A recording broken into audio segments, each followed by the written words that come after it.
What's going on, everybody? Welcome back to another episode of the bus driver experience. And you're here with your bus driver, and I'm ready to share another incredible, unique perspective of the human experience today, because that is what it's all about. We all have our own takes. We all have our own path and our own way we are going out and seeing this world and experiencing this world. And I am just so grateful. I'm grateful and honored that I get to talk with unique individuals who are living a really, really, really unique take, and I get to talk with them. I get to experiencing that thing that they get to experience in their lives, and I'm just really happy to share all that with you. So if you are new to the show, go ahead. Don't forget to subscribe, and welcome to the Bus Driver Experience. Happy to have you guys. And guys, it's not just talking with these incredible individuals or groups of people. It's all about going out and now living their unique experience with them. And that's going to be over on the YouTube channel or my Instagram page, that Brandon Reese on Instagram, and the Bus Driver Experience on YouTube. We're jumping in bobsleds. We're running around the streets of New York with the canning community. We are sumo wrestling around with world champion sumo wrestlers. Whatever it is, what's going to be happening, we are jumping in and we are living that unique experience. We're bringing that unique experience to you. And our guest today is no one short, but really, really, really interesting. We got Pieter Vodden. Pieter's been in the fitness industry for over 12 years now, and he is the co-owner of Pharos Echo Park. It's the gym that I work out at here in LA. It's actually the first gym that I went to, and I fell in love with the place right away. It's a huge, very, very large CrossFit space, and the community is amazing. Even though I take more of my free classes in there, it's a very, very, very cool and open place to work out. I mean, I'm barely working out with clothes on. I got no shoes on. You guys know, if you know me, I have no shoes on. I usually don't have a shirt on, and I'm just running around like this place is my own jungle gym. It's an incredible, incredible space. So if you are in LA and Echo Park, go check out this space and go check out the great classes they got over there. But back to Pete. Pete's been featured in loads of multiple publications like Men's Fitness, Men's Health, The Telegraph. He himself is this jacked, yoked dude. It's great taking one of his classes. He really, really, really knows and is well versed in the space. Has come over and critiqued me a bunch of times, saved my ass from injury, and performing a wrong exercise in the gym. So guys, get your notepads out. We go deep into the fitness space, whether we're talking about the business administration side and starting a small business, or do's, don'ts, myths, facts about health, wellness, diet. I learned a lot from this stuff. It's incredible information. So, without further ado, we got Pieter Vodden of the Bus Driver Experience. No, I'm not a writer. Okay.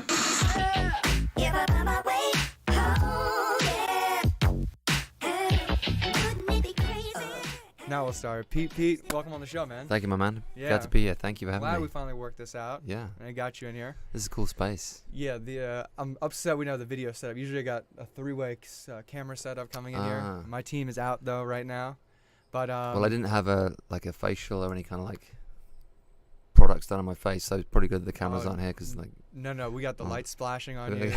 The camera is what does the trick. Well, this is Hollywood. You gotta look good. You got to. I mean, I know that's a big thing that you do, especially, I mean, in the personal training and fitness space. Yeah, sure. I mean, not just with regular personal training, but you are a trainer of a lot of movie stars, or not movie stars, but people in the movie space. Yeah, movie, TV space. Over the years I've been lucky enough to work with a few, and obviously being in Hollywood now, we tend to get more and more. And I think being on the East Side, not just the people who are in front of the camera anymore, it's a lot of people who are behind the camera, a lot of producers, a lot of directors, a lot of writers. A lot of people at the club are involved in the industry in some fashion, which is exciting. It's exciting to be around. Good stories, good tales. We can share some good tales, which is always fun. Good experiences, bad experiences, and yeah, it's a fun crowd to be around for sure. Totally. You're the co-owner? Yeah.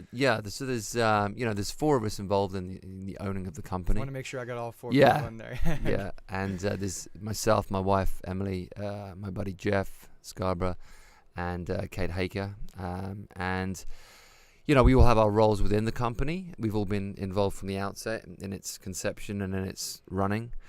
And as the business grows and it evolves, we're all finding more and more our roles within the company. In the beginning it was kind of like we're all doing everything, and then now it's more and more like, okay, you're in kind of this area, I'm in this area, and that kind of happens naturally. Some things are obvious from the outset. I'm going to do more this kind of stuff, you're going to do more that kind of stuff. But as you kind of evolve and grow, it's like, okay, you're really good at this stuff, you go and do this, I'm terrible at that. And then you find your way, kind of thing. And anybody that started a gym, or anything in the fitness space, will know that when you start a business like that, it's very difficult in the beginning to go from a place where you're not making any money to investing your time for free essentially, and then at some point hoping that the money's going to come through and there's going to be some kind of financial win at the end of it. And you have to be very patient with that, and obviously be very generous with your time and with each other, because as a team, as a unit who are trying to run a company, you all have to accept the fact that you are going to be working for free, and you have to expect things from each other and not get on each other's nerves and work well together. And that's startup life, though, man. That is startup life. It's not just gyms and fitness. It's anybody that's ambitious enough to start a business and really go for it and take that gamble and that risk. Takes on that that knowledge of, or maybe not that knowledge, but that reality that that's what's going to happen. You're going to work for free and you're going to put in a lot of hours and not get anything out, and just accept it, because you just have to believe that down the line it's going to pay out, or it's going to be fulfilling at the end of it. Yeah. Well, it's like a gym is almost like a burger shack, though. Yeah. You could run around, especially the movement of everybody trying to be in the health and wellness space. Like, there could be a gym on every corner. I think it's really tough to stand out in this space. Sure. Especially in the CrossFit space. Yeah, and I think for a lot of people, it's the transition between I'm doing it because it's my dream and I love fitness, and so at that point it's it's a hobby, it's what you love. And then of course it becomes a business, and it becomes a thing that's either gonna make you or destroy you, because you're not just doing it for fun anymore. You're doing it because it's a business. You're doing it to make money, you're doing it to provide a service. You got to live up to expectations, you have demands on you and all that kind of stuff. So it's no longer you just rocking up and doing what you love, it's the reality of running a business. And I think particularly in the CrossFit world, that's where people kind of got in trouble, because they were maybe a member of a CrossFit gym. They fell in love with the sport, and they were like, I love this, I'm going to do this, this is my life, I could do this. So they open a box, they don't really know anything about business or how to make money. They try and teach every class, they try and do the whole thing themselves, and very, very quickly people got themselves in trouble and didn't really crunch the numbers. Like the reality of owning a space that's 3,000 square foot, who can house maybe 200-300 people and charge maybe $200 a membership, how quickly is that going to cap? How quickly are you going to reach your ceiling of earning potential before you can't make any more money out of that space? And what are you going to do beyond that point? Especially if you are like teaching all the classes, and then maybe you bring a few coaches in that you have to then pay. How much money is going to be left at the end of the day to support the growth of your business or make it worthwhile for you, before you're just like, I can't do this anymore. Like, I'm just suffocating under my own business. And I think that happened a lot, and I think it's continuing to happen. And we were very wary of that from the outset, especially because there are obviously a few of us involved in the business. And when you think about, how are we going to pay ourselves, and how much money does this business have to generate to support 4 people, or 4 people and their families. I'm married, I've got a child on the way. We're all real adults. We're not kids anymore. So you're very wary of the financial side of it. Yes, this is our dream. Yes, this is what we love. But from the outset, we were very, very careful and very, very aware of the cost of running a business, both the financial cost and the mental cost, the time cost, all that kind of stuff. You're telling me you guys are already planning on expanding? Well, we already expanded. I mean, we started in terms of that boxing gym that you guys got on the top floor there. Yeah. So we started 9,600 square foot. Then we became 15,000 square foot, and then with the next expansion, we're going to be 22,000 square foot, which for Los Angeles is strange. Like, a lot of gyms here is more kind of a studio thing. You go in and it's a studio that offers like the one thing that they do. To have a gym that's based on the ideology of group fitness, that's bigger than kind of 5,000-6,000 square foot is, relatively rare. And with the next expansion, I think we'll definitely be like the biggest group fitness type gym. Really? Well, that I know of, certainly in East Los Angeles. I mean, you do have your chain gyms, obviously, and your bigger, like what's been called Globo gyms kind of deal. Mm-hmm. But they're a very different business model to us. We are in our, in essence, we're a group fitness gym. That's what we do. We provide excellent group fitness. What makes a gym a group fitness gym? Well, it's a bigger emphasis on personal training in a group environment, so on programming and on coaching. Okay, as opposed to a gym where you're just kind of turning up and doing your own thing, or a gym that specializes in open gym but has some classes that they offer, which are usually relatively low quality and not really coached, but just kind of like gym by numbers, I call it. You're just doing stuff for the sake of doing stuff. Whereas a coached facility, it's very carefully programmed, it's very, very carefully coached, and you're delivering, like I said, what we call personal training in a group environment, which is different. It is different. It's a different feeling. You'll know from being in the club. It creates a different dynamic. We've always been big believers in the group dynamic, in the results you get from training with others with a like-minded purpose, the energy you get of other people. It also obviously helps to have guided programming. You're turning up every day. You know exactly what's happening. You're guided through that process, and you're training next to someone who's also, on board with that and pushing themselves as hard as they can towards their own goals. And you're driven by their energy and vice versa. So we're big believers in that dynamic, and we find that results tend to be accelerated when that happens. Yes, we can all train on our own, and yes, we can all follow a program on our own, but oftentimes, unless you are a very motivated, very driven, very hard-working person, unless we're all The Rock, basically, it can be a slower process than if you are training in the energy of others. Yeah, 1,000% true. Actually, a buddy of mine that produced his show, he's in the health and wellness space himself, and just went to Paleo FX and was a presenter there this year.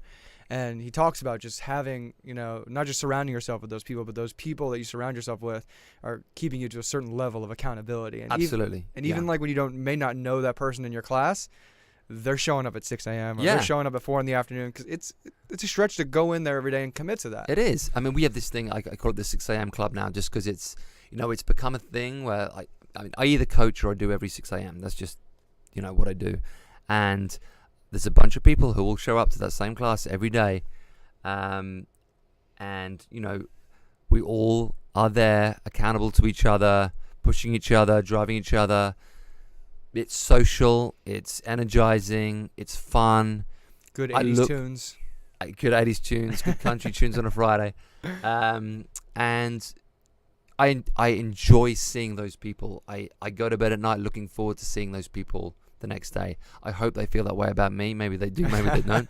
But it's nice. I mean, it's community. That's what it is. Like you genuinely, it's not just turning up to do fitness. It's turning up to spend time with people you enjoy spending time with and doing fitness. Yeah, there's got to be something primal about it. I mean, it's for sure. Or even it's the thing that I, as an athlete, miss that. There's 4 guys I'm on a playing field with, or these. Think about the Army. Those guys that have to have your back and know they're going to cover you, this or that. So it's not on that scale, but just having that, not even support, but just those people that you can connect with on a deeper level. Man, and I think, honestly, that's why CrossFit was so successful in the beginning, because it was people that played team sports in high school, in college, and when all that went away, they were like, I missed that. Like, I want to be around people again. I want to do, sport. I want to be in the company of others when I work out.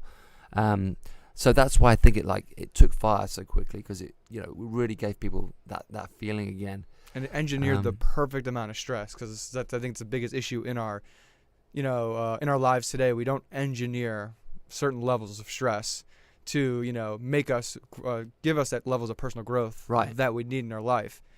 And that comes with getting very sedentary in the lives and the civilization that we get to live in, to know oh wow, they didn't have this product here, but the way the rest of the world lives is so completely different.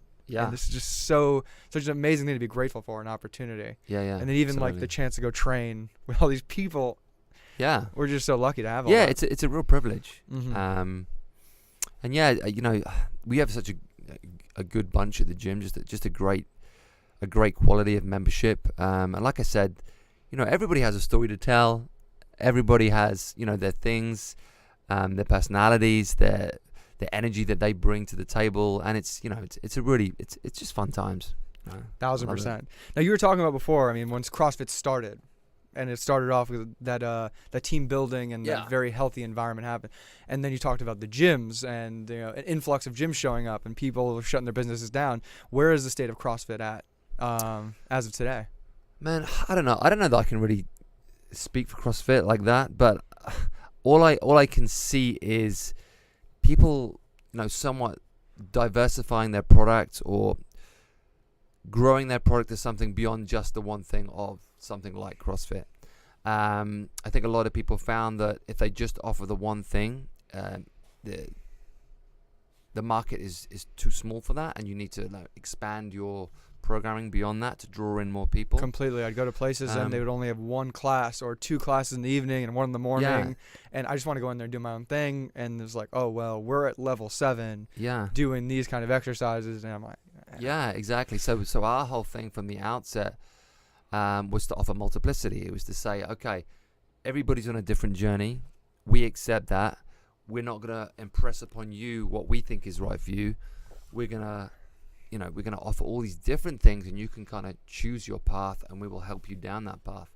So we offer different classes that do different things, so that people can, choose their own road to go down. And of course, we program that road, we coach that road, and we do everything, as excellently as we can do in that space.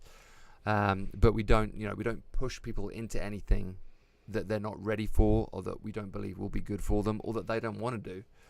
It's very much, you tell us what you're looking for and what you want, and we tell you which way we think you should go, and then it's up to you to decide whether it's right for you. So going back to the CrossFit thing, like if someone comes in and they say, well, this is what I want, and you only have the one thing, you basically have to either kind of lie to them and say, oh yeah, you need CrossFit, or you send them out the door and you send them to the business down the road.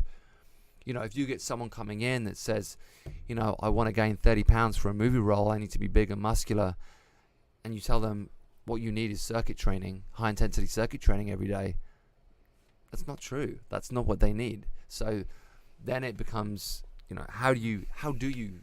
what do you offer those people?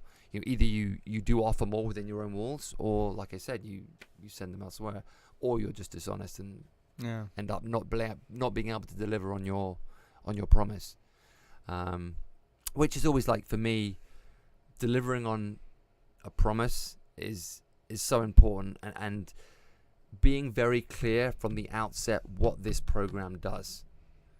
So for us, like, if your goal is to get stronger and build muscle, then yes, you need to do more build.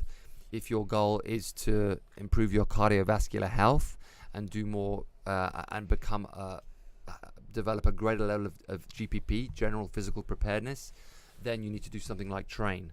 You need to incorporate some ride. If you want to get better at boxing, then you're going to do the fight program. Like, it's saying, if you want this is what you need to do. It's not saying, if you want this, you just do this because everybody does this, because that doesn't work.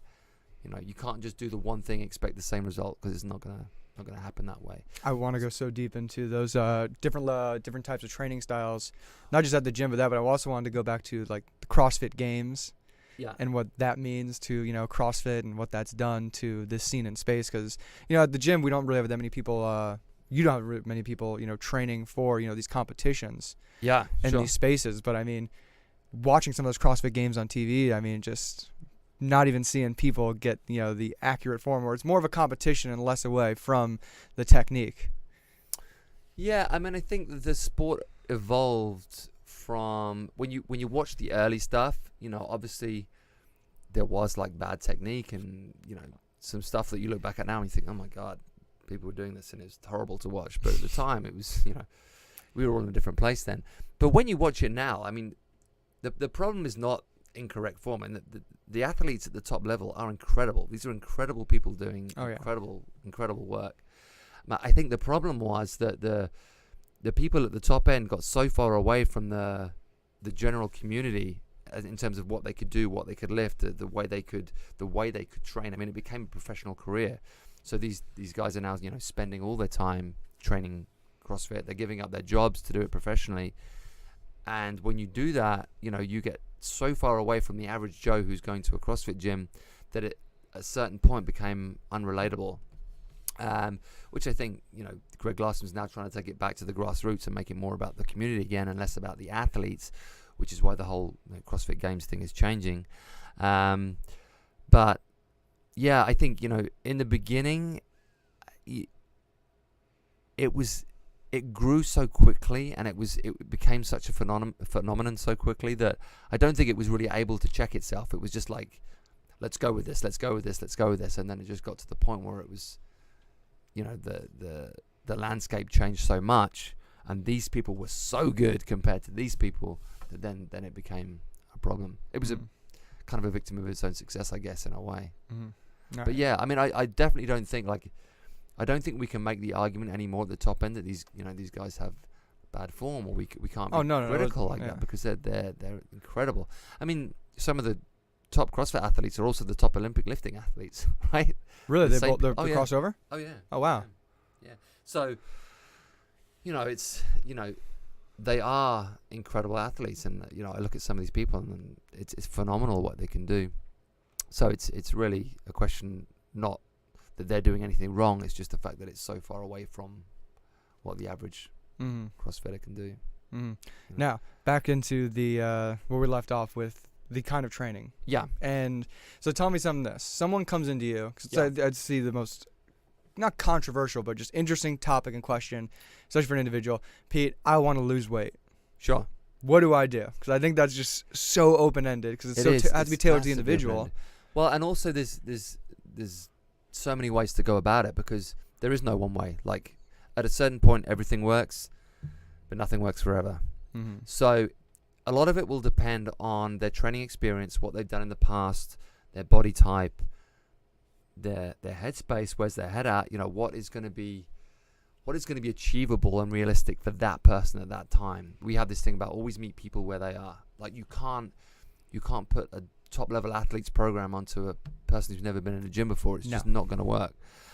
So you have to find a way to integrate it, you know, to introduce them into the space. Like, how do we start this person off? What's going to be manageable? What's going to be realistic?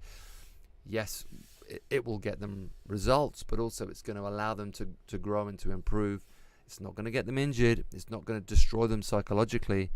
It's not going to be an overload on their body. That it's going to be manageable for them and allow them to move forward. Because at this stage, we all want longevity. No one's coming into the gym to screw themselves up in, you know, a couple of months. Everyone wants to be in this kind of for the long term. So someone comes in, they've never been in a gym before. We have different avenues. We meet them. We do an assessment. You meet with a coach. They take you through a series of questions, an interview, basically, where we understand where you're coming from, what you've done before, who you are, what your job is, what are the demands of those jobs, what are the time restrictions, what's your nutrition like, all those different elements. Once we've done that, we do a physical assessment. We measure their body fat, their lean muscle tissue. We look at their mobility. We take them into the gym. We see what they're kind of like, how they move, what they're capable of doing.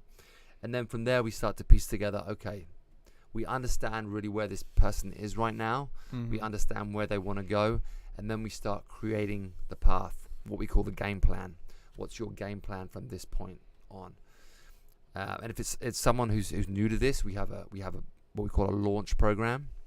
And what that does is launch their fitness career, right? So it introduces them to the fitness space and prepares them for the work ahead. Now, we have people that will probably be in that launch program forever, because it's the funny thing about programming and training is that the basics are always the basics. You can't rewrite exercise. Yes, things can become more intensive and things become harder because of the way that you do things, but the basics are always the basics. So the squat is always the squat, the deadlift is always the deadlift, the bench press is always the bench press, the strict press is always the strict press. So once you have those movements, and once you understand the foundations of those movements, you will carry them with you whatever you do. So some people, that launch program will be the right program for them for 10 years because they're just learning basic strength movements. They're learning basic movement patterns. They're doing some cardiovascular work. They're doing some interval type training. And for some of those people, that is enough. They don't need to be doing anything more than that. They don't need to be doing snatches. They don't need to be doing clean and jerks. They don't need to be doing anything, overly dramatic. They just need to keep doing the basics because that will get them to where they want to go. I think in the industry, we're overly keen to get people doing overly difficult things that they don't need to be doing. Now, that isn't to say that some people need the challenge of skill acquisition, because some people do, and that's right for them. They need to learn new stuff, and they need to, evolve their fitness journey, and that's right for them. So they will be on a different journey. So it's the whole thing of deciding where the road starts and then deciding where the road goes. So some people will evolve from the launch program to the build program, the train program, the compete program, whatever the road is right for them. And like I said, that will depend on their physical goals, their physical desires, and also their mental needs. Like, some people need more of a challenge mentally. Some people don't. They're turning up to the gym because they want to be stronger, healthier, and get some fitness. Some people turn to the gym because they want to be competing next to Jeff Scarborough. Yeah. And that's just the way it is. So it's saying to someone, we understand you. We're with you. This is what's right for you. We believe. Let's start here and let's evolve. And that's basically how it works. What's scary is, if you talk about, you do this initial interview, you might know more about some of these people you're training than their doctors know about them. Yeah, for sure. Scary thought. It's a scary thought. And it's also, the problem is often doctors give them some bad advice because, the medical industry, of course, as we all know, that often very keen to prescribe drugs or to just tell people to do nothing. You just need to rest. You just need to do nothing. Of course, then they go away and do nothing, and 5 years down the line, they just get rest turns into 5 years. My wife is a perfect example. She had premature arthritis as a kid, and the doctors basically told her to not do anything, just stay at home, sit at home, rest. You can't move. You can't. She's like, screw that. I'm not doing that. I'm going to get strong. I'm going to get healthy. She started squatting. She started deadlifting. She started strength training. She started to strengthen all the muscles around her joints, all the muscles around her bones. And now she's a fit, functioning human being. And those problems have pretty much gone away. Whereas if she had listened to the medical profession, she probably would be 250 pounds right now. It's nuts. It's crazy. I mean, because it's like you said, those questions, the medical industry is just not there to spend time with the individual and learn about them in order to teach it. Because I was going to ask you guys, what do you ask people in this initial interview? Because when these people come in, a lot of times when people do go to the doctor too, it's not just the doctors. People are not telling the doctors the truth. Sure. Hey, what are you eating? Oh, I'm eating healthy. I'm eating terrific. Just for going off a BMI, which is not a great way to scale people's body metrics. It's like, oh well, according to this, you're overweight. You're almost obese. Sure. Oh no, but have you eaten vegetables? You're eating the pyramid, that 3 to 5 times a day. You're like, well, it's 10 a.m. You said you've eaten vegetables already? Like, oh no, not yet, but I'm gonna do it. Yeah. I mean, I think we all have the problem with honesty. Even, I've sat down with people before and they've told me what they eat, and I'm looking at them thinking there's no way that's true. No way. Because mass needs calories. It takes a certain amount of calories to be a certain size. That's just, it's the way it is. So at a certain point, I think often it's a combination of things. It's not just that people aren't honest with themselves. It's sometimes they just aren't aware of the hidden calories in foods and drinks and things like that. Well, we figure out that some of these restaurants or even companies can get away with not even telling you what kind of added sugars or other elements are in there. Yeah, for sure. So suddenly 2,000 calories very easily becomes 3,500 calories, which is a huge difference over the course of a week, over the course of a month, over the course of a year. Especially if it's shitty different kind of seed oils that are in there, and you think it's olive oil, and it's... And even stuff like, you go to a coffee chain and you buy a sugary coffee type drink, and you don't even realize that that's 1,000 calories. You're doing that twice a day. Some of them, I mean, you get yourself in trouble real quick. They're milkshake types. I mean, some have like 2,000 to 3,000 calories in one shake. For sure. Yeah. And then people, so when you speak to people, they're not always aware of that. Yeah. You know, they're just like, oh no, all I had was this and that. And then when you really crunch the numbers, you know, it's a lot higher than they initially thought. And that, like I said, over the course of days, weeks, and months, those numbers creep up real high, and that weight just creeps up. That's why I tell people the MyFitnessPal, because now they have, you know, the app that you could be scanning something at a restaurant or any chain store. It's going to have, you know, the whole macro and micronutrients plugged in there now. So, I mean, it's such a great app for people. Yeah, if they're looking to gain weight or, you know, they're trying to drop weight. They can see what they're getting. Yeah. And it makes you accountable. Like, we have this limitless challenge coming up in the summer. We do it every summer. And the great thing about it is, it's teaching people, right? It's saying to people, we have a nutritional seminar, we have nutritional consults, we do, we crunch all their numbers for them, we tell them about MyFitnessPal, we tell them how to use it. You're That's accountable fantastic. to each other, you're accountable to your coaches, you have a physical coach, you have a nutritional coach, you ask questions, and it's a chance to just be completely honest and just to really say, for once and for all, I'm going to do this right. I'm going to eat right, I'm going to drink right, I'm going to sleep right, I'm going to work out right, and you will see the difference. Like, if you would adjust, and this would be terribly boring, but this is kind of like how bodybuilders do it. If you really want to see what happens, if you just ate chicken, salmon, rice, and broccoli 3 meals a day for 3 weeks, you will see the weight come off. It's going to happen. But a lot of the time, we try and make things very complicated by saying, oh, we should do this diet and that diet and this diet because it's all about this and it's all about that. Like, if you're just brutally honest and eat very basic foods that don't have anything hidden in them, you will lose weight. It's just going to happen. Yeah, I usually tell people, just look at how least processed the food is. If you're getting it like that someone picked it, slaughtered it, whatever, it's just the least amount of processing that took it to get to you. You're probably good. There's less additives. I mean, even like the paleo thing, which of course has had its ups and downs and the benefits and pros and cons and all that kind of stuff, but just getting people to eat real food again, for most people, will work. Especially if you get them to eat, I remember Charles Poliquin always said, just get people to eat protein first. You can have carbs after, but make sure you eat the amount of protein that you need in that meal, and then see how many carbs you can eat afterwards. Because protein is filling. Like, if you eat your protein first and then wait for your carbohydrate and then eat the carbs at the end, most of the time you'll eat a lot less carbohydrate. So I practice keto, so I feel that with fats, like, man, I'm stuffed. Very, very satiating. Yeah, fats are very satiating. Yeah.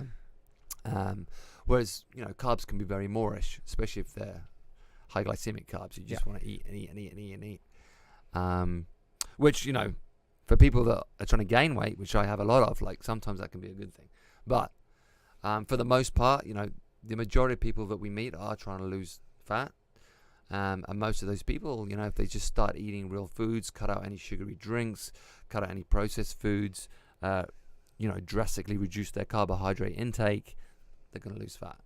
All right, we covered the fat loss. Now, the other big thing is people are like, I want to gain muscle. I want to get stronger. Sure. And I think that's always going to be a double-edged sword. There's going to be diet and the weight and I training. Think it's funny because, our gym, I don't know why, I don't know what it is, but we have a ton of people who are there because they come in and they say, I want to get strong and I want to put on muscle. And I get men and I get women, which is great. I love it. Because it's completely different from someone coming in and saying I just want to lose weight and do this and do that. So it's a much more interesting, I enjoy doing both, but it's a much more interesting project when you have someone that's like, I want to gain and I want to get strong, I want to gain muscle, and it makes it, the diet a lot more interesting. So then again, it's a numbers game. It's a MyFitnessPal thing. It's like, okay, if you want to get bigger, you're going to have to consume this amount of protein, typically 1 gram of protein per pound of body weight, sometimes a little more, sometimes a little less. You're going to need X amount of carbohydrates. You're going to need X amount of fats because, you need your fats for good hormones. So we're talking 1-to-1 right there on protein again. Want to make sure I heard that. Yeah, one gram of protein per pound of body weight usually. Okay, so Sometimes 165 guy like me, I'm gonna have to up it. 165. Yeah. 165 because I Grams. usually do like I'm scaling it like just like 100 grams or something Right. that will push me up Yeah. in the mass index. But we're talking about even more, or I mean, if I'm only doing about about 60% of my body weight, getting that amount of protein a day, Yeah. change, not that much change, or just much slower. Well, Because I'm eating ketogenic though. yeah, numbers are always difficult because you kind of have to see. You have to start in one place, see how it goes, see how much muscle you put on, and if Okay. the numbers aren't high enough, have to take it up. And it's really like you not complete. You're not flying blind, but it's kind of like you start from this point, you add, you look at what happens, and then you either add or subtract. Okay. So it kind of like you have to measure it as it Build goes. or scale. Yeah, you have to. Yeah. So usually I start with that 1 gram per pound of body weight, and then depending on what happens, you can take it up or you can take it down. I'm usually pretty consistent with the protein, but the variables are always carbs and fats. Because some people respond very well to carbohydrates, some people respond very well to fats, some people do better on carbohydrates, some people do better on fats. So then you kind of have to play with those numbers, because ultimately calories are king. Yeah. If I want to gain weight, I'm going to need that calorie surplus. So I need to create that calorie surplus. How do I do that? Well, if I'm eating 1 gram of protein per pound of body weight, the rest of the calories are going to have to come from carbs and fats. How do I distribute that? Well, a lot of that will depend on the kind of workouts that this person's doing. How many workouts are they doing a day? How dense is the programming? A lot of it will depend on their personality type, what works well for them, what doesn't work well for them. Are they vegan? Which we have a lot of. And yeah, you're basically tweaking as you go, depending on the results that you get. I know you've talked about how important carbs are with the proteins. I think that once you have when that protein hits the liver and then it gets into the bloodstream, it needs a certain amount of carbohydrates in order for it to be converted into muscle. Correct. Yeah. Okay. Yeah. So that's an important part of it as well. Like we don't have anybody. We don't really prescribe the ketogenic diet. I wouldn't tell anybody. You got to go to a doctor first before you want to test and work on that, because you're changing your body's entire energy source over from glucose into ketones, and that's a completely different thing. Huge shock to your system. It's not for everybody, and men and women, it's going to mess with your endocrine system, which is your hormonal system in the body. So please, like I always say, go check with your doctor first. Yeah, for sure. No medical professionals here. Yeah, exactly. So we find that most people, it's more of a, like I said, it's more of a blend of the carbs, proteins, and fats, and how we distribute those. Most people, need a good dose of all three to get the kind of results that we're looking for. And it just, like I said, it just becomes about how we tweak those carbs and how we tweak those fats. Like most guys, I like to have like 90 grams of fat at least a day. Most girls, I like to be on at least 70 grams of fat, for healthy hormones. Keeps the testosterone levels higher. Yeah. And I find that if I go below that, they start to, the results just aren't as good. And, as you get closer to the event, so if we have the challenge closer to the final weigh-in, then those numbers may come down a little bit just to manipulate things for that final push. Mm-hmm. But there's like the basic consistent diet that you have, and then you have the kind of the tweaking diet at the end kind of thing, which is the numbers tend to be a little bit lower. What kind of carbs are we talking that you're prescribing? Because I think carbs got such a bad name these days. I mean, they do, but it depends on what you're trying to do. So it might be 2 grams per pound of body weight for guys that are trying to, gain weight. So 200-pound guy might be on 400 grams carbs. Mm-hmm. What kind of carbs are we talking here? Because people like to say, pasta's bad. Sweet potatoes, is that good, bad? I mean, for me, it's like sweet potatoes. The staples are always, for me, sweet potatoes, rice. If it's quality bread's okay. Yeah. Quinoa. Love a sweet potato, man. Love it. Love a sweet potato. Gotta love it. Can't go wrong. But I'm not too you can't have this and you can't have that. It's not like if it fits my macros too much, but to a point, if it fits my macros, you're okay. Mm-hmm. Like as long as it's coming from a natural source. Well, I think a lot of people just are trying to avoid carbs. That's what pushes them to like a low carb keto diet. But they don't realize, especially if they do get into a CrossFit style training method and they're really pushing their body and really, really burning, they're going to need that carbs. It's their primary fuel source to recover. Yeah. I know that as just in keto, like if I go out and run, 5 or 7 miles on a soccer pitch, I'm going to need a good amount of carbs, maybe even a Gatorade after, because my body is depleted. Yeah, and I think for most people that are playing those high intensity sports, glycogen is the preferred food source. That's what your body's gonna work best on. So again, depending on what their workouts are, they're gonna need that in their system. Otherwise, it's just not gonna be able to perform. And then at a certain point, you perform less, you do less work, you get more tired. Therefore, you just don't get the same results. Mm-hmm. So it's like keeping the carbs up for the sake of performance as well as body composition, because they're obviously correlated.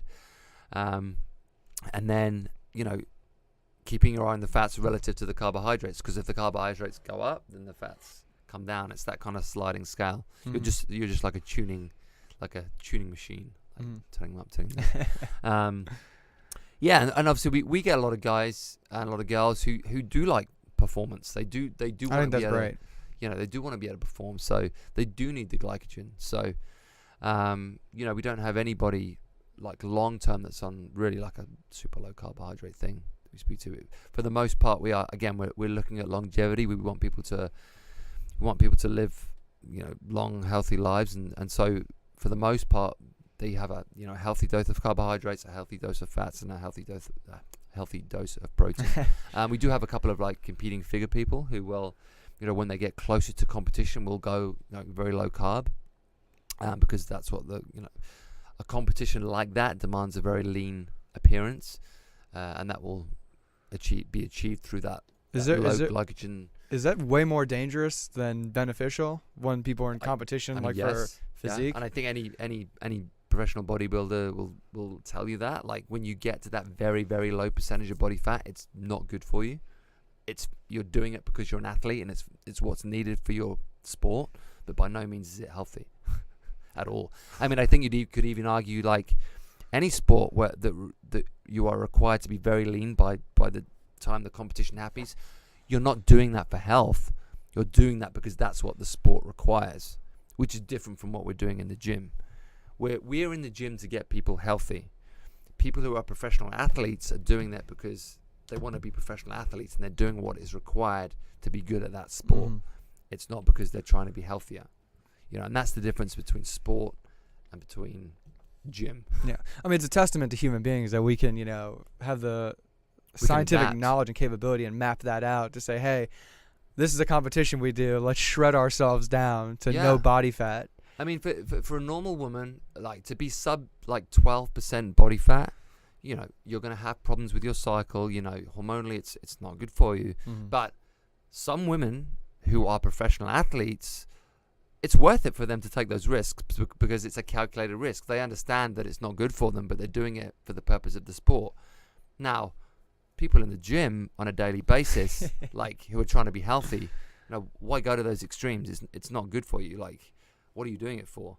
There's no payday coming for you. The pre-competition cutting those guys do, or guys and girls. Yeah, scary. It's tough. They do that for fighting too. I mean, to make that weight. Yeah. When they go sit in saunas or steam rooms and drinking just only water or no water just to shred all the way down. Yeah. I think it's crazy with like boxing and mixed martial arts. Like some of these guys will gain like 15, 20 pounds in the next day after they've just sweated or just cut down to that. Yeah, I mean, so my brother-in-law and my sister-in-law are both professional bodybuilders, and they go to very extreme lengths to be the best because they want to be the best at what they do, and that requires a lot of discipline, both in terms of the way they train, in terms of the way that, I mean, the real thing is the way they have to eat.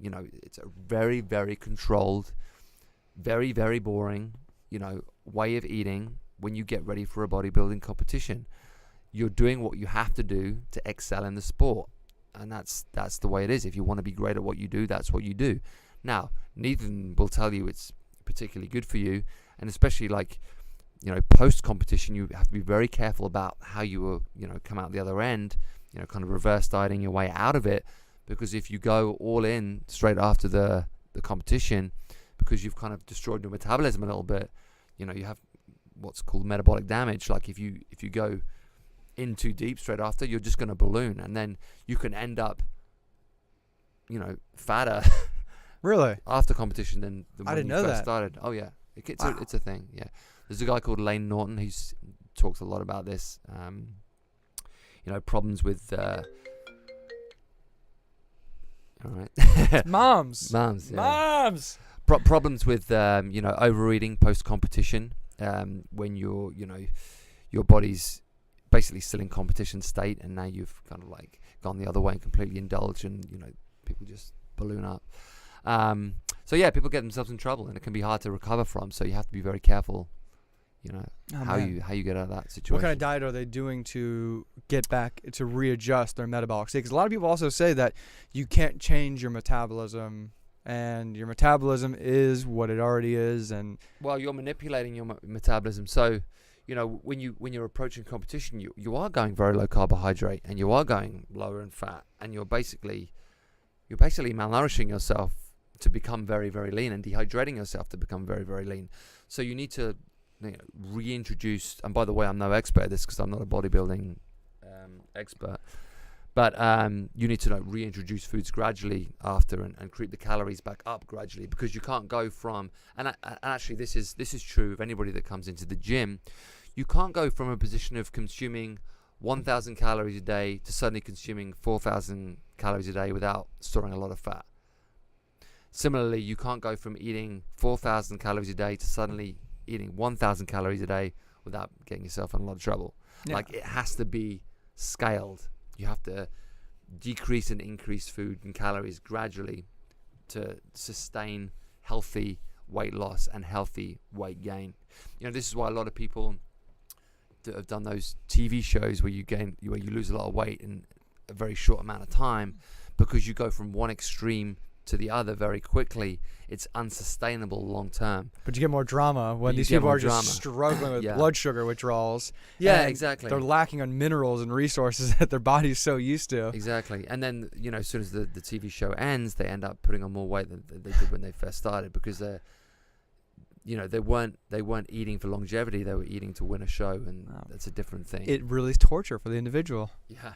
Yeah. And I laugh at that anyways. So I wanted to get into a few like personal training, like dilemmas, debates that a lot of people have. I remember you shouted out the name before there. I remember Charles. He's the French Canadian trainer. Love that guy. Love listening to him on different podcasts I've heard him on. Yeah. And I know he has a quote. It's not a squat unless your ass hits the ground. Yeah. Great quote. But a lot of people, I think one of the controversy is squatting below parallel. Right. Where do you stand on that? I mean, I'm kind of like Poliquin. I came from that background, so I'm like, you know, I think you get better hamstring and glute engagement when you do go below parallel. You're going to get a bigger release of growth hormone when you get that full deep squat. I think it puts less tension on the knee when you go below parallel, and again, engage those hamstrings and those glutes. I think there is a problem with people disengaging at the bottom of the squat when they do go to full depth with some people, especially if they are very, very mobile. You know what I mean by that? When you get right down in the bottom of the squat and you almost lose tension because you can just relax in that bottom position in kind of a slump, lose tension in your muscle, and then you can put yourself in danger and you're back in trouble. You have to stay tight whilst getting deep. That's what I'll say. Okay. Like, you can't just let yourself fold into that bottom position. You have to keep the muscles tight. I always say, create as much tension, create as much torque throughout your body as you possibly can throughout the entire duration of the squat. You should feel tension the whole time. At no point should you feel loose. From the moment you get under that bar, you should be creating as much tension and torque on that bar as you possibly can, and feel that tension throughout your whole body, throughout the whole depth of the squat, all the way down, all the way up. Yeah, I mean, a lot of people will say, hey, my knees start to hurt when I go down, or, you know, I start to feel this. And you made that great point, and I've said this before too. It's engineering certain levels of stress and tension. And I think that helps prevent injury down the road, putting your body in those not awkward positions, but that full functional range of motion that they can achieve, especially like you said, in the knees, getting to buckle and move. Well, I think also it's a mobility issue, and this is why we push mobility so much in the gym. We have a whole like repair program dedicated to mobility, because often the problem is not strength, often the problem is mobility.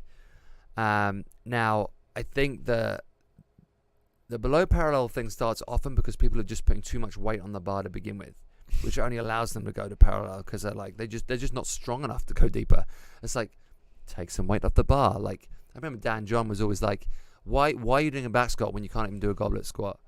You know what I mean by that? Yeah, like, yeah, if you can do a goblet squat with a kettlebell and you can go to full depth, okay, if you can practice that and you can show me you're complicit in that movement and you can do that movement well, then maybe we'll progress you towards a back squat. If you can't do a goblet squat, then why are you doing a back squat? Why are you putting yourself under load when you don't have the mobility to do the basic movement? So when we do our assessment, when we first meet people, one of the fundamental movements we look at is the squat. Can they squat to full depth? If not, why? If they're experiencing pain, why? Is their VMO tight? Have they got some VMO? The vastus medialis oblique, the quad Okay. on the inside? Is that pulling on the knee?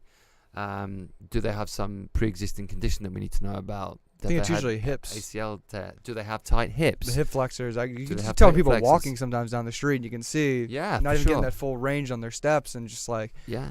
especially, I mean, I've gotten in trouble for this before. People are like, "Oh, you're making fun of people." I'm like, no, I've been in pain before. See it, My you hips, know. I couldn't get out of a car. And it's two things. It's sometimes people that have never done fitness, and sometimes it's people that have done a lot of fitness. Like for me, I have tight hips because I've done too much stuff. Like I squat a lot, I deadlift a lot, I don't stretch enough as much as I should, and I have tight hips. My wife makes fun of me all the time for it, and she's right. Like if I sit down in a truck or in the cinema for a long amount of time, and I get up, my hips are super tight. My knees are super sore because I have that tightness. Other people, they've never done anything. They don't have the mobility because they've never tested their mobility. They never get themselves into that position. Their body's basically frozen in a couch position because that's what they do.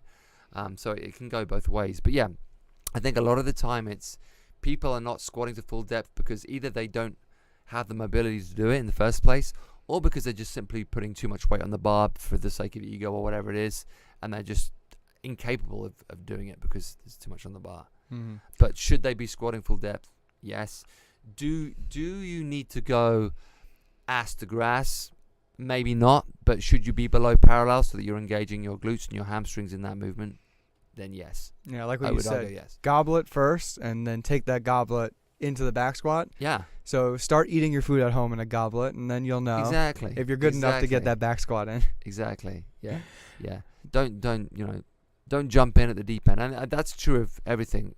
A lot of people want to just jump in at the deep end before they've Guilty of that myself. Got the basics right. Yeah. I mean, a lot of us are, but it's, it's when I say it now, it's completely obvious to me. But when I look back at my training career, like when I was training as a teenager, was I doing everything right? Absolutely not. Because, and back then, there's a wealth of knowledge out there now. Like on the internet, on, social media, everywhere. You can find out anything that you want to know.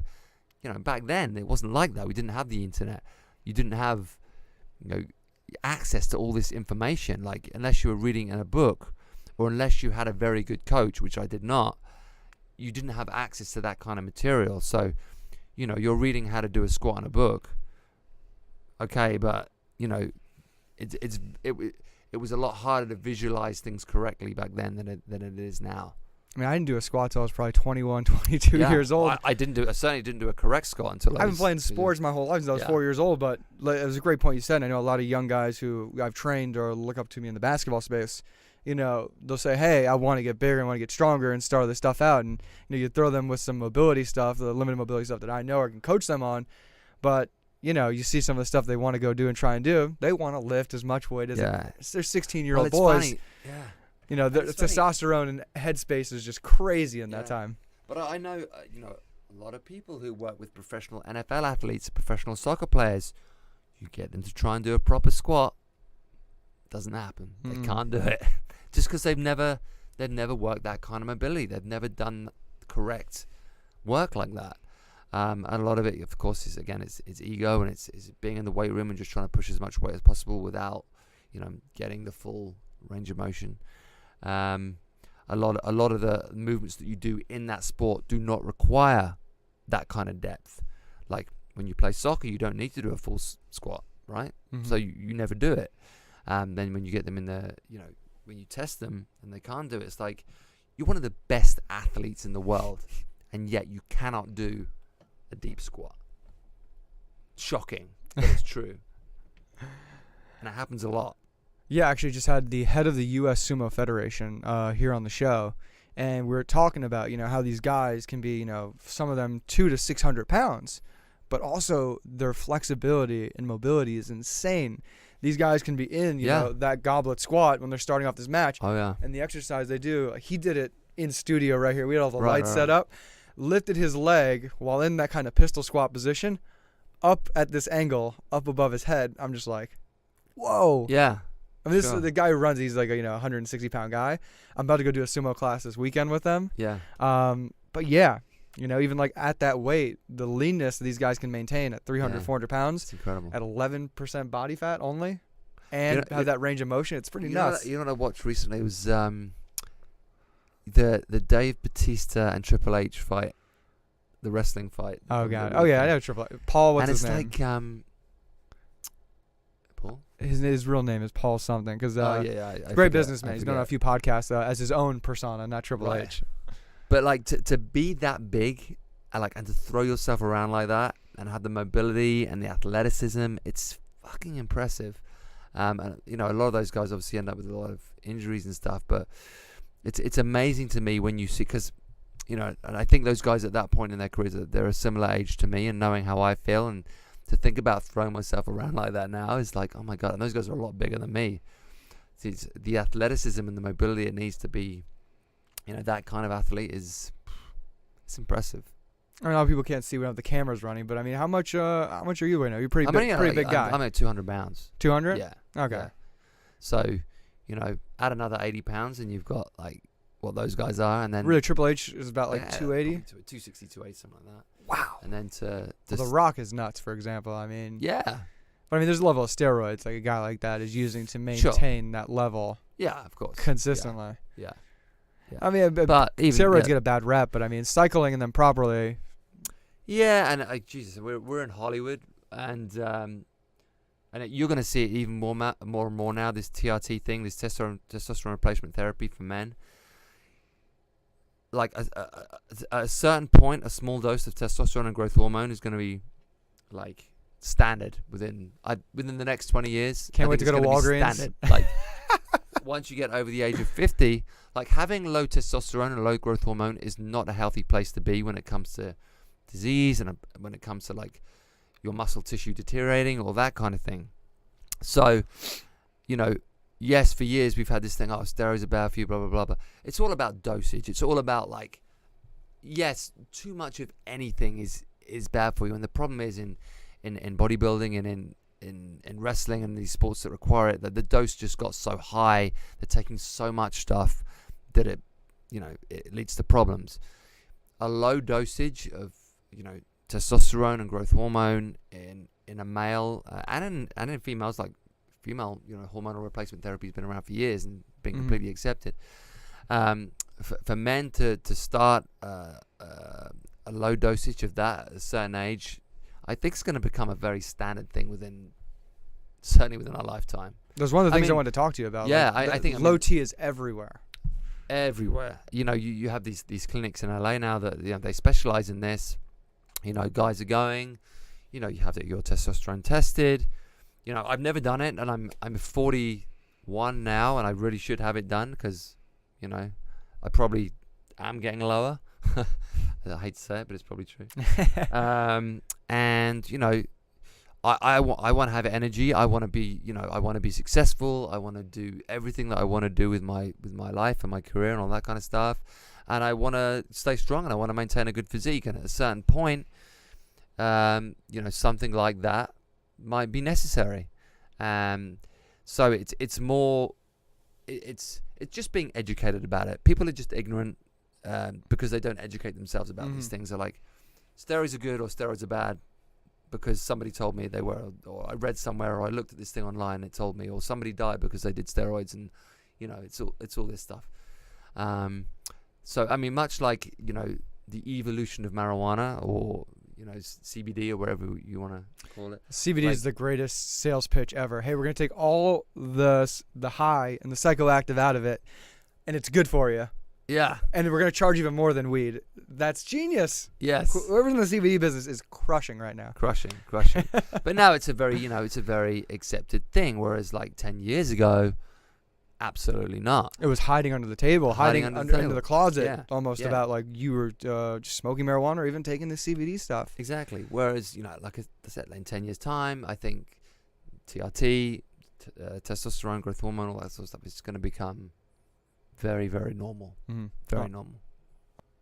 Now, I think people are confused on the testosterone and growth hormone because they don't know where exactly it comes from. I mean, I think back in the day, they used to take cow growth hormone and give it to children, and that like had warped a lot of people's endocrine systems. Well, I think now, this is the thing now. It's not under the table anymore. Like, you don't have to like get it from some weird place where you don't really know where it's coming from. You can go to a very good clinic in here you go to Beverly Hills or wherever, you can find good places that have got quality growth hormone, quality testosterone, and it's going to be, it's going to be legitimate. It's not going to be, it's going to be bad for you. I want to break down the testosterone though, because a lot of people, and I think you mentioned this. I mean, you're jacked, in shape guy. You're training 6 a.m. every day, and I know certain kinds of exercises help release and produce the testosterone and growth hormone, as well as eating a certain diet. I mean, the reason why I do that keto diet is I know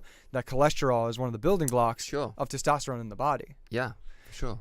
And also, so what I always used to say to people, what I still say to people, especially if you're in your 20s and your 30s. Yes, you're trying to release as much testosterone and as much growth hormone as possible. Now, if I'm taking artificial testosterone growth hormone, I don't necessarily need to do the same exercises as someone that isn't.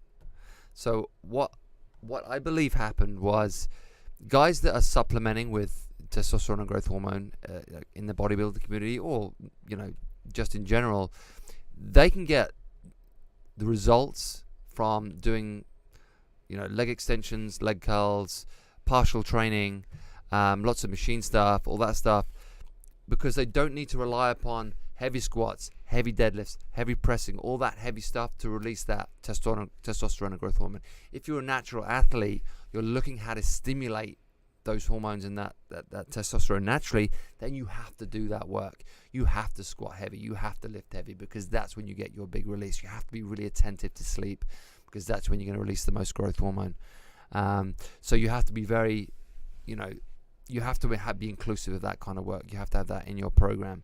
Whereas I think sometimes the danger is you can be a natural athlete, look at a non-natural athlete, copy their program, not get the same results, and wonder why.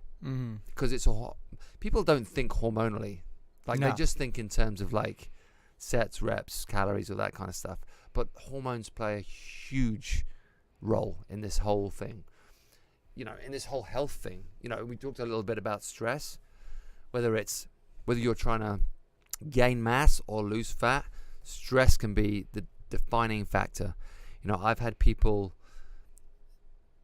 be on a near perfect diet, training consistently, who just cannot shift the last 5 pounds of fat, and it is all cortisol, it is all stress. They'll go away on holiday for 2 weeks with no stress, and the weight will just fall off. Wow. It's stress. In modern society, we have so many fucking stresses from the moment we get up, from the moment we go to bed. And not the stresses we need to put on our lives at all. It's completely involuntary. Yeah, exactly. From the moment we start checking our phones in the morning, it's like emails, texts, somebody said something on social media, somebody did something to somebody. Like, it's just non-stop stresses. Your family stress, your work stress, your workout stress, all these things are stress, and at a certain point it's just too much for the body to take. So hormones play a huge role in both muscle building and in fat loss, and we need to be very, very aware of it. So you can't be person A and look at person B's program and copy it if you're on different playing fields. It's a different thing. I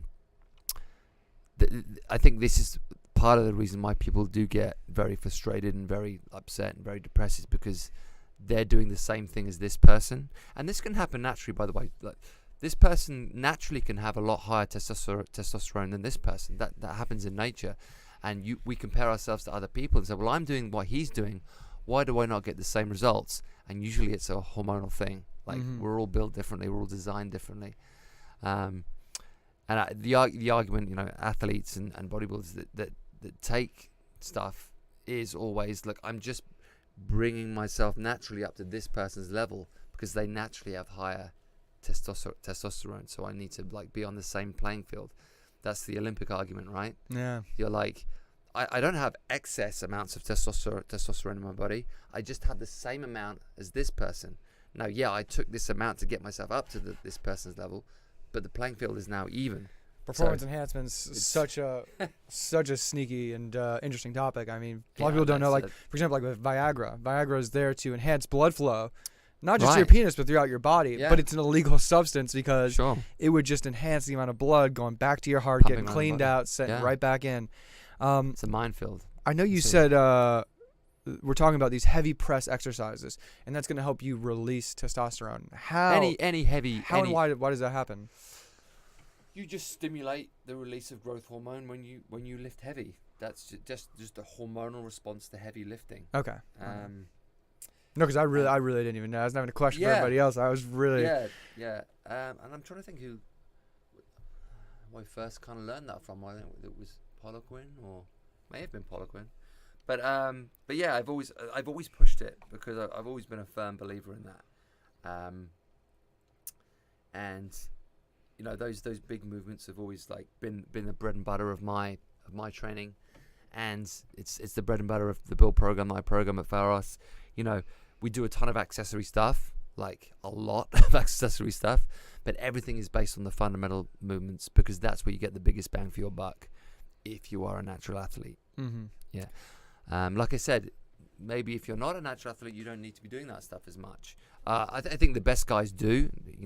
The guys that I know, that are excellent at their sport, they include it as well. But it's maybe not necessarily as necessary for these people as it is for everybody else. I think that's a big thing missing. Just because I wish I was doing deadlifts and squats and just a proper just level of traditional weight training movements. Yeah. In my repetition, I didn't do this till after when I mean these movements really helped because I was a guy with a terrible back, terrible neck. I mean I could be in days for 3 or 4 days with back spasms. Yeah. And then I started doing all these different movement applications, adding this certain a lot of different deadlift variations, and the Jefferson curl, which I still practice every day because I mean it completely took away the inflammation on my back, and now it's like that thing is such a thing in the past. But a lot of these guys, like you said, and especially athletes, they need to maintain these certain movements continuously in order to release that testosterone. You mentioned that before, and it was like, oh, wow, I'm probably going to have to continually do these things. Even if I were to go on, testosterone replacement or growth hormone replacement, I'm going to have to continuously do this to release that. Yeah. It's impressive to me in the American system, guys that did grow up in good colleges and in good high schools and did squat and did deadlift and did, some of the numbers that these guys are churning out at 15 years old. And this is yet another amazing thing about CrossFit. Some of the numbers coming up now from kids blows my fucking mind. Really? Oh, to be 15 years old and have a 400-pound squat, it's wow. Well, it's just for me because we were just talking about, I never really squatted properly until I was in my 20s. And a 400-pound squat for me is a great fucking day. I think my max ever was 335, maybe 350, but so that was 2 or 3 years ago. To be doing that at 15 is it's mind blowing to me. And this is happening. This isn't an anomaly anymore. This is normal. But I mean, that's the thing. I think we were both told as kids, you shouldn't be lifting heavy weights until It sounds like such voodoo and witch doctor now. Like, Yeah, oh, it you have the does. plates, they're touching, and your X-ray, they're not touching. You need room to grow. And Yeah. did you have that as a kid? Oh, You yeah, were told sure, like not sure. to go I train. mean, I started training when I was 15, pretty much every day when I was 15. I used to, it's pretty funny actually. I used to, my bedroom's upstairs. My parents' like living room was downstairs. God knows why they let me, but they let me. I worked basically in an old people's home a few days a week, and I did the night shift. I saved up my money and I bought a home gym, and it was basically one of those old like multi gyms that had a stack. Then one side it had a bench, one side it had a pec deck. It had like you couldn't do like back squats on it, but it had like a leg extension thing on one end that you could do, and then I had some barbells and some dumbbells. So I would spend every night upstairs, like my parents were downstairs, and it was one of these old stacks, right? It's not like a smooth, like modern stack. It was a gung, gung. So they would sit downstairs, they'd hear this like horrific noise come from upstairs. They never complained, God bless them. And I do that every night. Like I'd put old like Arnold movies and old Van Damme movies on the TV, and I'd do pretty much chest and biceps every night. No, I think I did like, chest one day, back the next day, shoulders and arms, whatever it was. And yeah, I did that pretty religiously from the age of like 15 to when I left at 18. And the results that you get when you're a kid, because you are full of growth hormone and testosterone. Oh man, amazing. I mean, I grew so quickly. Like I still have the stretch marks now from when I was 15 because my muscles grew too quickly for my skin and stuff. But yeah, it's great when you're young and you have all that flowing through your body. I mean, this is why these kids are doing such great things at such a young age, because they do have the benefit of all that hormonal stuff. And now they're getting some better coaching, some correct coaching. They can really make the most of that situation and do incredible things. Yeah, I think about college, and if I loved my trainer in college, Ryan Kabilis. Huge shout out to him. Hopefully he's still listening to the show. Who was your basketball coach? He was the head trainer for our basketball team at Syracuse. Cool, we had our own trainer and everything. Right. And he's got to train 12 to 15 guys that we have in the squad. So I'm just trying to get in there and get as much. Hey Ryan, make me faster. And I ran a 4.38 on whatever you want to say, qualified, but down the stress diagonally between two courts. But he was like, hey, make me faster. It's like, I mean, you're running a 4.38 already. I mean, what can we possibly do to manipulate that? But, like you said, you're 21, 22, and I think about all the movements and the speed and the jumping, or even taking hits, falling down, and being able to bounce back and recover. This was in high school, this was in college? College. Okay. Senior year, I ran that 4.38. But even like I said, in high school as well, it's like, oh man, the speed that I can move on the court, the recovery time, the foods you can put in your body, and still be able to. See, here's the difference. So because I grew up on an island, right, small island in England, the guy that taught me how to play soccer was the same guy that taught me cross country, was the same guy that taught me math. I didn't have there was no like coaches like that.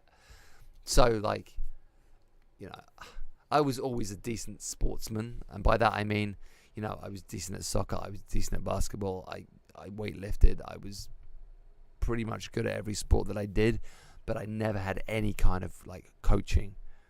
So I'm kind of like bitter about the fact that I didn't have any coaching as a kid, because maybe I could have been good at something, and I never was. But yeah, it's kind of funny to me. No, God no. Interested though?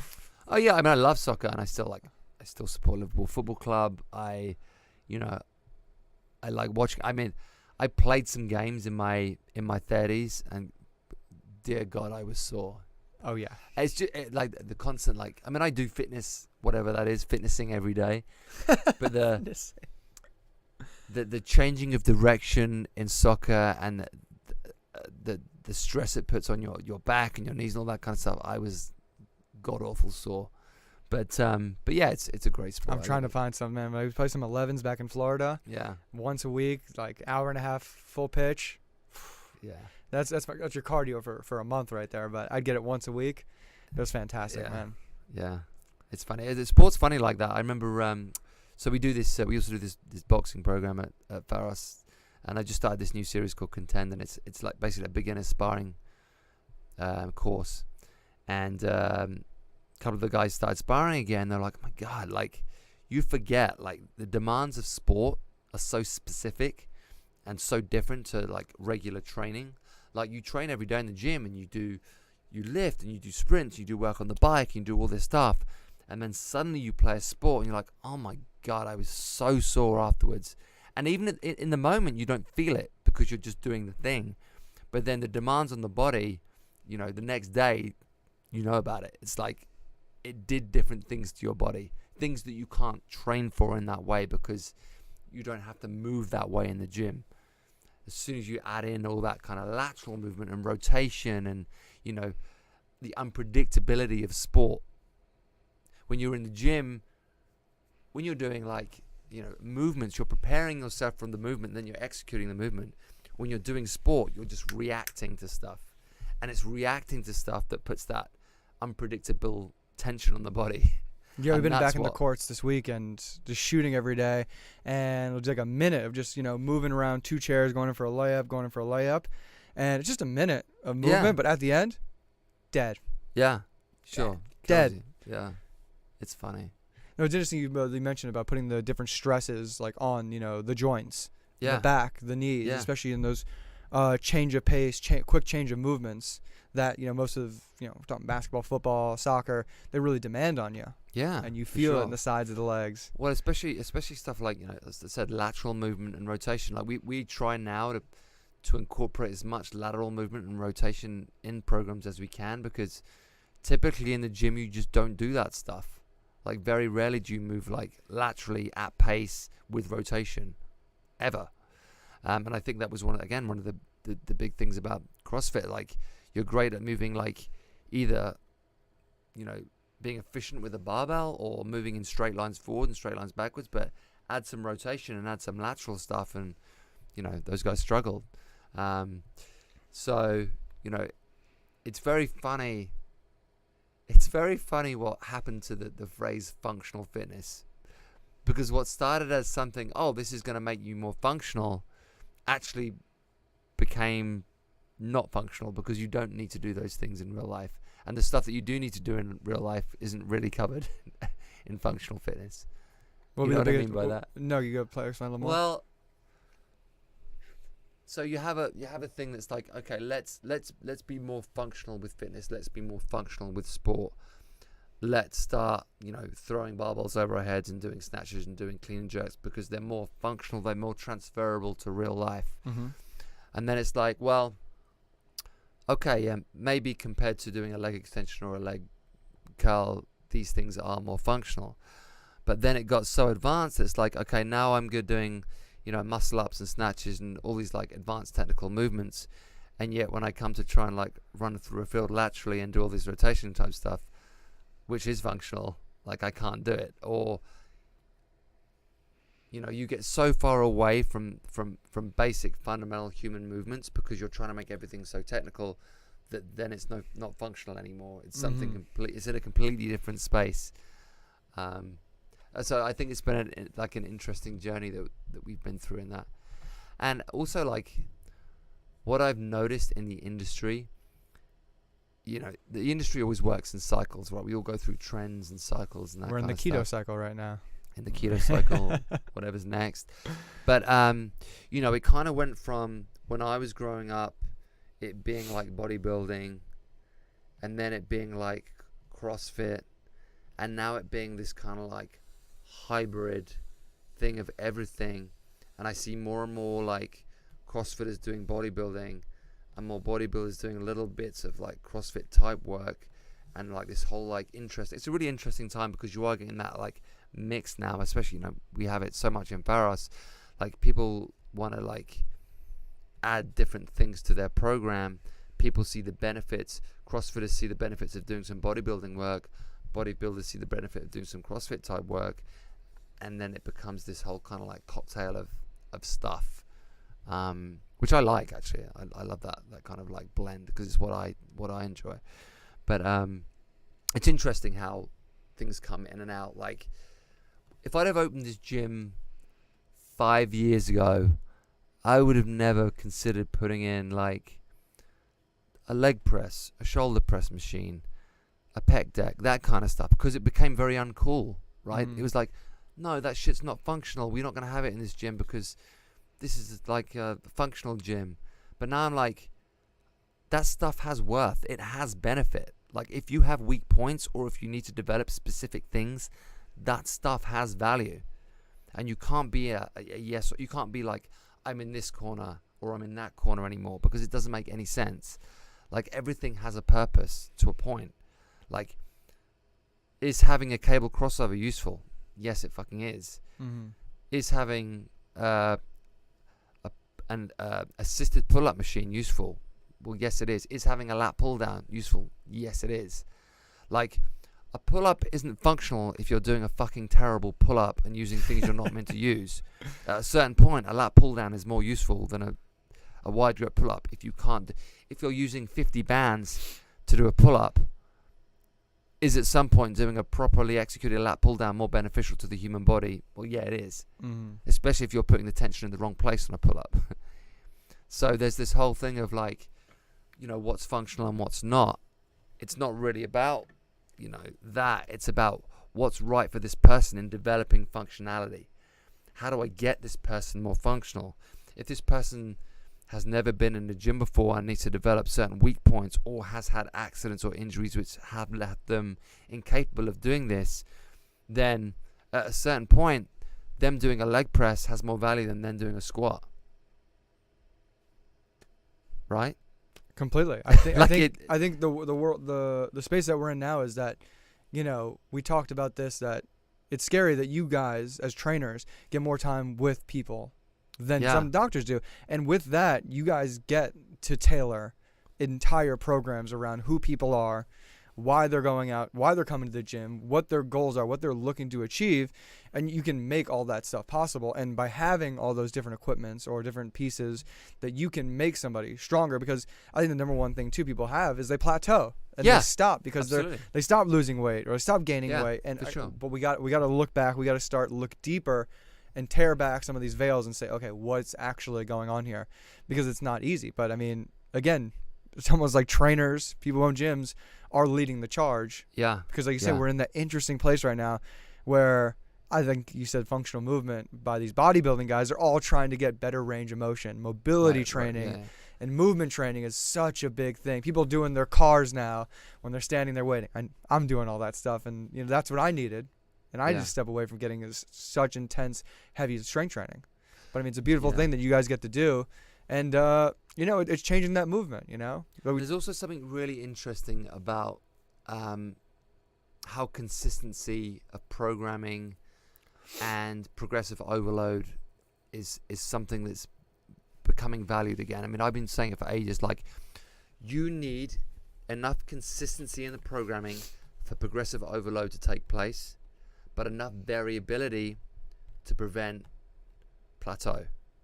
So what you had with some kind of circuit training, like / CrossFit, whatever gyms you want to call it, is, the great thing about this gym is every time you come to the gym, you do something different. Every day is a different thing. It's like a Barry's thing right there. Just, hey. It's like, well, that's good to a point, and that's going to get you so far, but you can't deny the effectiveness of progressive overload. It has to be in the program somewhere. That said, you can't just do the same thing forever under the principle of progressive overload and expect to see results. Like, you have to have variability somewhere. So this is why in the build program, I do 3-week cycles of progressive overload with varying accessory movements. And then after 3 weeks, I'll change the programming. We'll do a different kind of thing. There will always be progressive overload in the programming, but there will always be variability, because I believe that that's what we need to really get the best out of the gym. And I think now we are in that interesting place of, yes, we can't just do whatever we want every day and expect to see long-term results, but also we can't do the same fucking thing every day and expect to see results. So you have to have that mix of the two. And I think it's interesting that, you know, CrossFit in the beginning, and certainly, you know, the good CrossFitters don't do this anymore, but certainly in the beginning, where it's just like every day is a different workout, well, that doesn't work. And the guy that's trying to get big doing the same workout every day also doesn't work. So now it's like, okay, where do these two things collide? And I think it's in that space of having enough progressive overload, having enough consistency to get progressive overload, whilst having enough variability to prevent plateau. And that's the space that I like. It's that manipulation of consistency and variability. It's being open. I think the best way I describe it, like even when I'm doing like production work or any kind of creative work, is that as you're a kid with a coloring book, the lines are there. Yeah. You don't have to stay exactly in the lines. You have the freedom to go outside the space without crashing a car or getting in trouble. So as long as you can teeter through, we'll talk about the Tropic of Cancer and Tropic of Capricorn. Yeah. You can go between the equator, between those lines. Yeah. And you're safe to move and add and adapt to whatever's going to be thrown at you. And I think like at times in my life, I found myself like saying, I'm not going to do those things because that isn't what I do, or that isn't what I've been like coached to do or guided to do. And now I'm in a place where how fucking stupid, like you do and you try and you experiment and you listen to everybody and you find what makes sense. You don't like reject anything without like trial, experimentation, the consideration of inclusion. If you just cut stuff away because you think that isn't what people like me do, it's you're denying yourself the opportunity to improve, because you can learn from all these different disciplines. Like you can learn from CrossFit, you can learn from bodybuilding, you can learn from traditional strength conditioning, you can learn from traditional boxing training, you can learn from Brazilian Jiu-Jitsu, like all these different things. You can learn from yoga, you can learn from Pilates. Like I remember thinking, I'm never going to do yoga because it's not for people like me. And now it's like, you stupid fool. Like you can learn so much from that stuff. And you just have to be open-minded enough to be inclusive. And that's all it is. It's not like, and you listen to a lot of like gurus in the past who are like, they like to reject other forms of training because it doesn't fit their version of what fitness is, rather than saying, you know what, try that stuff. It can be really good for you. You can learn something from doing that. Oh, that's like the leg extension. Like there's some rehab potential of using a leg extension to re-strengthening. What would you say the inner part of your thigh is right there? Your VMO, yeah. For the VMO right there, especially if you've had injuries, you need to slowly come in. But, some of your people were talking about functional training. Like, oh, that's the worst thing for you. And it's just no benefits. I should never see one of those things in a gym at all. Yeah. I mean, another classic one is hamstrings. It's very easy to get hip extension in the gym through Romanian deadlifts, that kind of thing, to activate the hamstring. It's hard to get knee flexion, right? It's hard to pull your heel to your butt and activate the hamstring in that way without like a leg curl or something like that. So there's always things like that to consider. Like people are big haters on that one too. Yeah, exactly. So it's like, how do I? And there's, you can do like a med ball Swiss curl and that kind of stuff. But yeah, you can, but doesn't mean that that's necessarily better just because you consider it to be more functional. Like you're just trying to create tension in that muscle. And maybe this is a better way to create tension, or a more scalable, back to the word progressive overload. I can get better progressive overload by doing that hamstring curl and creating tension in my hamstring that way than I can because how do I scale a med ball? Curl, right? How do I, once I can do that, I can add more reps and I can add maybe more time under tension, but the variables are kind of limited, whereas this one has maybe more potential for growth. I have one more to throw your way. It's the glute raise, but everybody's putting that barbell on their hips right there. And I mean, I don't know how much weight you can potentially put on there. I'll sometimes do those without that because, I've learned that Pilates and yoga class, and it's great for strengthening my lower back and, like you say, activating those hamstrings. But, are people pushing that one? Is that one? I mean, people doing like we do barbell hip bridges. Yeah. We do a lot in build, and, most people will, everybody bugs me to buy more and more of those, the pads, the squat pads to protect their hips. But yeah, I mean, in terms of glute engagement and getting hip extension, it's a great warm-up tool. It's a great accessory tool. We do a lot of it. But how much weight are we talking putting on there? Because, I mean, is there a point where that one is just, there's no point of doing that one with that much weight? Yeah, I mean, we don't use it really as a strength exercise per se. Okay. Like, we don't build up to like a 1 rep max glute bridge. It's for me, it's more of an activation tool and an accessory tool. But, you know, guys will easily do 225, 275, 315, like, yeah, that's fine. You know, again, it's progressive overload. It's developing the muscle. It's developing the glutes. It's a flexibility thing, like getting better hip extension through mobility. And you gradually build up and you evolve your tolerance to it. Do you want your feet on an elevated surface for that one, or your feet are on the ground? I've done it both ways. I've also done it like flat on the ground, or shoulders slightly elevated on a pad. Both will work. Often, just for the sake of it, you know, if you're training like 10 people, we'll do it off the ground just because it's simpler to execute. I've also used those. You've probably seen the glute bridge machines that companies make now, which are actually very, very good. Which get you in the position. You have like a pad on a foam roller. The plate is on a hinge, and you just basically lift your hips up against the tension of which are very good. But yeah, because we are a group-based facility, we tend to do a lot of it off the ground, and it can be very effective. Oh, yeah. Pete, it's a great tool. Thank you, man. This was a hell of a journey. Yeah. I know I learned a lot. I know people, you know, fitness professionals in the space, I know they're gonna have a lot of questions and a lot of really enjoy the meat of this episode. And then people who, you know, everybody out there who's trying to get, you know, like you said, how do I lose weight? How do I gain weight? You know, I know a bunch of them are going to have something to take away. So thank you. Right, of course. Anytime. Very much. Let people know where they can find you and connect with you guys, and come find Pharos Echo Park. Yeah, I mean, we are at 1316 Glendale Boulevard in Echo Park. Feel free to drop by the gym anytime. I take great pride in giving people tours of my gym because I like it, and talking to people, finding out where they're from and what their experiences are. You can email us at info@pharosathleticlub.com. You can follow us on Instagram at Pharos Echo Park, and yeah, that's pretty much it. Fantastic. Or you can find me on Instagram, Pieter Vodden. That's also on there. Bam. Yeah. Guys, this is the first gym I walked into when I got to LA. Fell in love with it. Haven't gone anywhere else. I love this place. I love working out there. I love training there. And Pete's class was great. It kicked my ass that one day. I did come in there and did that class. Running around Echo Park barefoot. Hilarious. Yeah. Ridiculous. I think you're the only man to do that, but it's good. Well, I've almost lost a toe. Not recently, but a little while back to prove it. Guys, again, go check out Pharos Athletic Club if you're in LA. And go check out Pete and Pete's page at Pieter Vodden.